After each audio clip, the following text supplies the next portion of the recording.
بسم اللہ الرحمن الرحیم۔ یا علی مدد، مومنین کرام، علماء کرام اور ذاکرین اعظام کی نصیحت آموز ویڈیوز دیکھنے کے لیے ہماری چینل کو سبسکرائب کریں۔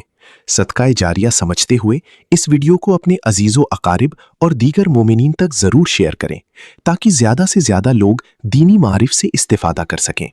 اللہ تعالیٰ آپ کو اور آپ کے اہل خانہ کو اس نیکی کا بہترین اجر عطا فرمائے۔ جزاکم اللہ خیر الجزا۔ ان چیزوں کے اوپر جو ہے وہ لے کر جائے۔ امام رضا علیہ الصلوۃ والسلام ارشاد فرماتے ہیں،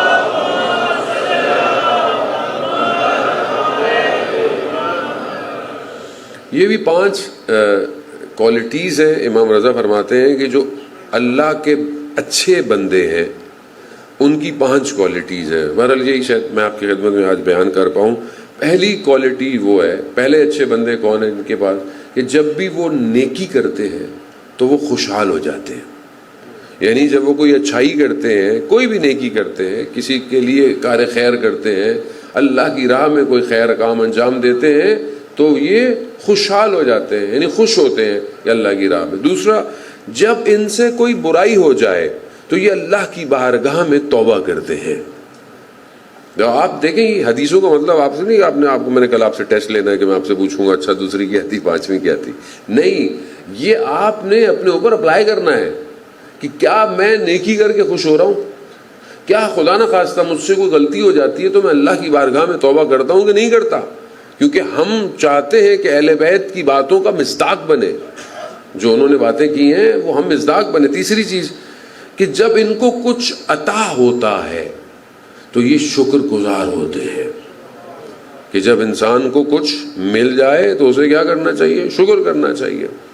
ہماری زندگی میں سب سے ایک بڑا جو ایشو ہے وہ یہی ہے کہ ہم ان نعمتوں کے شکر گزار نہیں ہیں جو اللہ نے ہمیں دی ہوئی ہے۔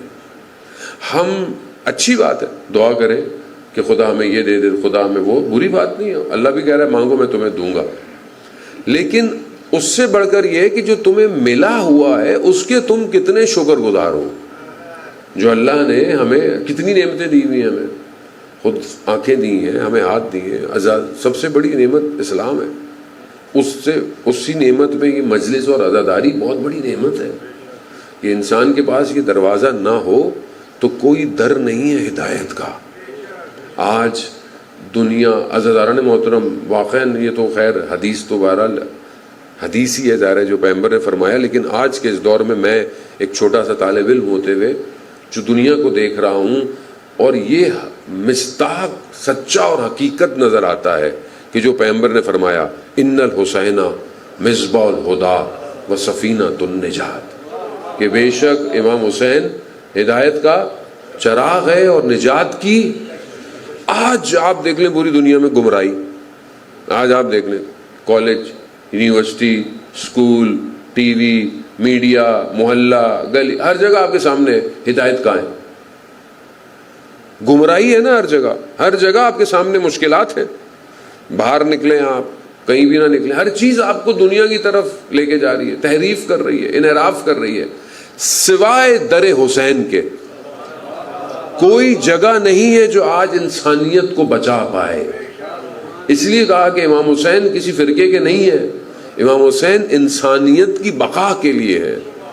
اگر یہ آج دروازہ نہ ہو تو مجھے تو نہیں نظر آتا، شاید آپ کو کوئی نظر آئے، مجھے کوئی در نظر نہیں آتا سوائے در حسین کے، کہ جو ہدایت دے سکتا ہے۔ خود امام رضا فرماتے ہیں چوتھی چیز، جو چوتھی کوالٹی اچھے لوگوں کی، وہ یہ ہے کہ جب ان کے اوپر کوئی مصیبت آتی ہے تو یہ صبر کرتے ہیں۔ عزیزان محترم، مشکل مصیبت زندگی کا حصہ ہے۔ ہر کسی کی مصیبتیں الگ ہیں، کسی کی مال سے ہے، کسی کی صحت سے ہے، کسی کی جان سے ہے۔ مولا کائنات حضرت علی ابن ابی طالب علیہ الصلوۃ والسلام، اللہم صلی علی محمد، امام ارشاد فرماتے ہیں کہ ایک ہی مصیبت 4 مختلف لوگوں پر 4 مختلف نتیجے رکھتی ہے۔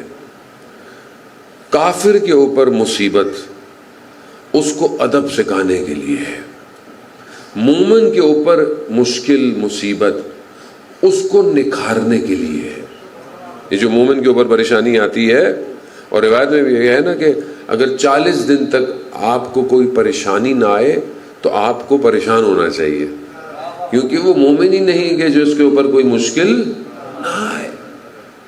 آپ پریشانی ضروری ہے۔ اب یہ کہ بہرحال یہ اس لیے نہیں ہے کہ اللہ آپ کو مشکل میں ڈال، نہیں، اللہ آپ کو نکھارنا چاہتا ہے۔ بھائی اینٹ بھی بھٹی میں جا کے ہی مضبوط ہوتی ہے نا، تو اگر مضبوط ہونا ہے تو مشکلات سے گزرنا پڑے گا، اور اللہ بھی آزمائش ڈال کر آپ کے ظرف کو چیک کرتا ہے کہ اس کے اوپر یہ مشکل ڈالی، یہ کیسا رہے گا۔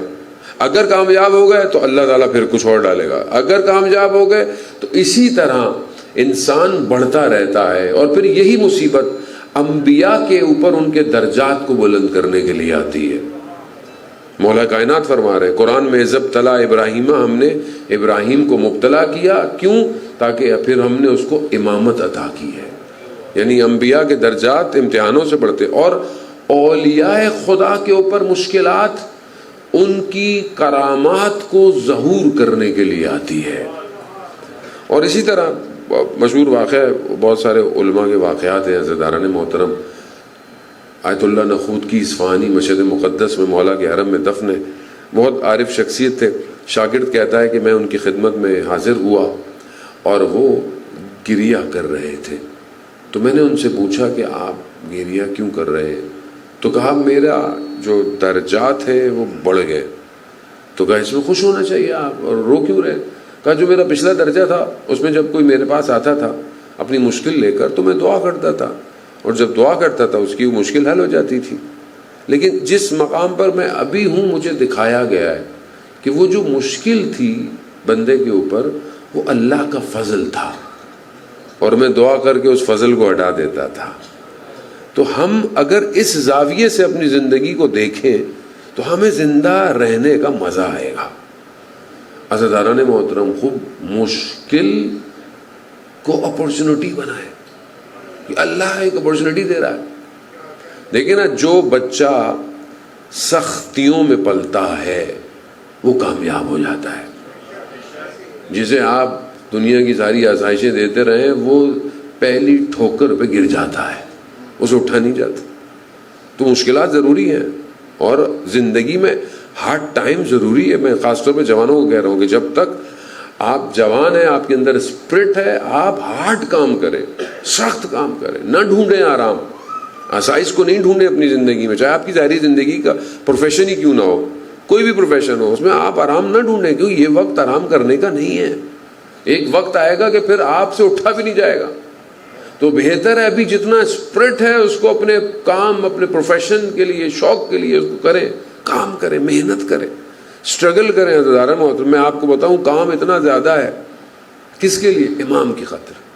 آپ کا کوئی بھی پروفیشن ہو، آپ آئی ٹی ہو، اے آئی ہو، ڈاکٹر ہو، انجینئر ہو، بڑھائی ہو، کارپینٹر ہو، کچھ بھی ہو، سب امام کی خاطر کرنا چاہیے آپ کو کام، کہ مولا میں کہیں نہ کہیں آپ کی حکومت میں کچھ کر سکوں، کچھ کر سکوں۔ نکل گئے روانی جنگ میں بھی آگے نکل گئے، سائیکولوجیکل وار میں بھی آگے، ریلیکس ہیں بالکل، ٹینشن کوئی نہیں ہونے۔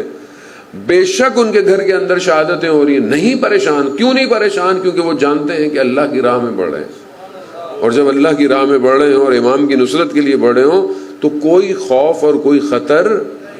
اور جب تک انسان کی بلانگنگز دنیا میں اٹیچ ہیں بس پھر کمپرومائز ہے۔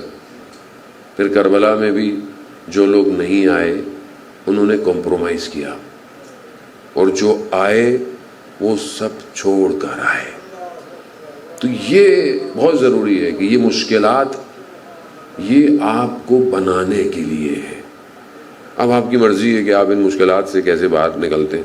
پانچویں اور آخری چیز امام فرماتے ہیں کہ بہترین بندوں میں سے وہ بندہ ہے کہ جو غصے کی حالت میں درگزر کرتا ہے، معاف کرتا ہے۔ غصے میں ہی تو انسان پہچانا جاتا ہے نا۔ بھئی آپ کو غصہ آ گیا کسی بات پہ بھی، مثلا گاڑی چلا رہے ہیں، بائک چلا رہے ہیں، کوئی تیزی سے گزر گیا، کوئی آگے سے نکل گیا، اب آپ کو غصہ تو آئے گا کہ بھائی دیکھیں کیسی غلط ہے، یہ ایک سادی سی مثال ہے. گھر میں آپ گئے, بچے نے کچھ کر دیا, سامنے کچھ ہو گیا, جو لوگ شادی شدہ ہیں زوجہ نے کچھ کہہ دیا, کچھ بھی ہو سکتا ہے. اب آپ کو غصہ آ گیا, غصے کی حالت میں اب آپ کیا کریں گے؟ یا تو پھٹ جائیں, یا پھر اب آج کے بعد غصہ آئے تو میری بات پہ نہیں, امام رضا کے قول پہ عمل کیجیے گا. امام نے کیا کہا؟ اچھے بندے وہ ہیں جو غصے میں درگزر کرتے ہیں.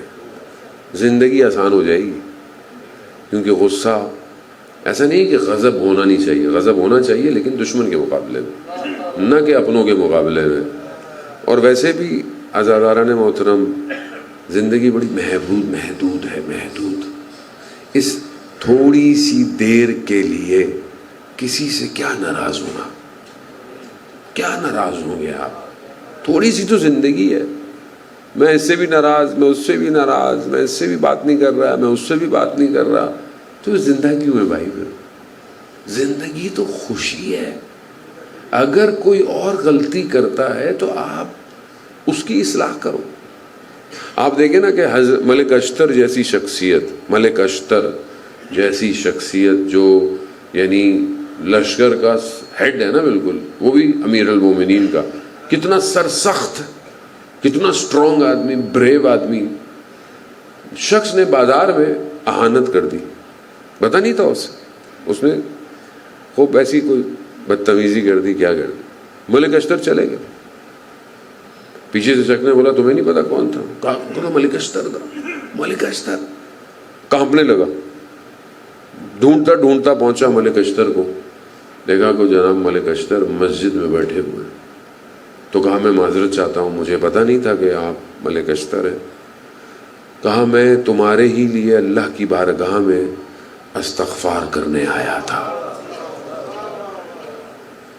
تو یہ ہے جنہیں مولا کائنات بناتے ہیں.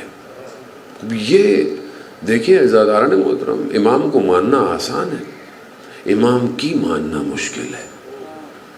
آج جو امام انتظار کر رہے ہیں وہ انہی کا انتظار کر رہے ہیں نا کہ جو امام کو پہچانیں گے. یہ 2 دن سے جو میں حدیث آپ کی خدمت میں پڑھ رہا ہوں کہ افضل و اعمال و امتی انتظار الفرج, کہ سب سے بہتر عمل میری امت کا انتظار الفرج ہے, انتظار کرنا. تو انتظار کیسے کریں گے آپ؟ غصے کی حالت میں. علامہ حسن زادہ عاملی جیسی مضبوط شخصیت رضوان اللہ تعالی علیہ, فلاسفر تھے, علم نجوم, میتھس. ایک دفعہ سفر کر رہے تھے کسی جہاز میں, کسی نے کوئی میتھمیٹیشین تھا, اس نے پتہ نہیں کیا بولا کہ بولا آپ علماؤں کو پتہ نہیں کیا پڑھتے ہیں, اور یہ پڑھتے ہیں وہ پڑھتے ہیں. تو اس نے بولا نہیں آپ کچھ. تو اس نے کہ میتھس کی کوئی بہت مشکل ایکویشن بتائی, اور انہوں نے اسی فلائٹ میں اس کو حل کر کے دے دی. تو یعنی ہر علوم پر کنٹرول تھا. گرمیوں میں جو ہے وہ شمال ایران میں چلے جاتے تھے جہاں ٹھنڈا علاقہ ہو, تاکہ پڑھائی رکے نہیں. تو ایسے ہی کرتے ہوئے بچے آ گئے کہیں کھیلتے کھیلتے, تو بچوں کو انہوں نے ڈانٹ دیا تھوڑا سا. اب بہرحال وہ عالم تھے, ان کا ڈانٹنا الگ ہے, ہمارا ڈانٹنا الگ ہے. بچے تو ان کو احساس ہوا کہ انہوں نے صحیح نہیں کیا. تو یہ وہاں سے بس میں بیٹھے اور اپنے استاد کی خدمت میں پہنچے, تبریز, حسن الہی طباطبائی, جو علامہ طباطبائی کے بھائی تھے. انہوں نے دروازہ کھولا, یہ اندر آئے. انہوں نے دروازہ کھولتے ہی کہہ دیا, رات کو خواب میں استاد آئے تھے آیت اللہ قاضی, اور کہہ رہے تھے کہ حسن زادہ سے کہنا اس طرح امام زمانہ کا انتظار کر رہا ہے. کیا کیا تھا؟ بچوں کو ڈانٹا تھا, کیسے انتظار کر رہا ہے.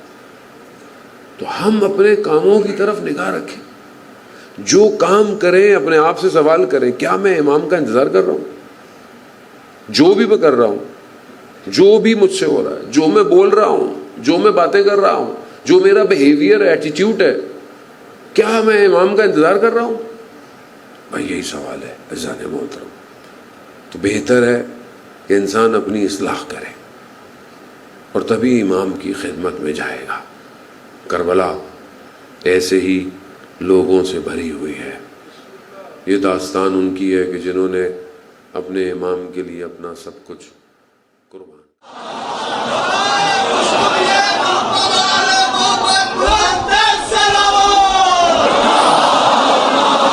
الله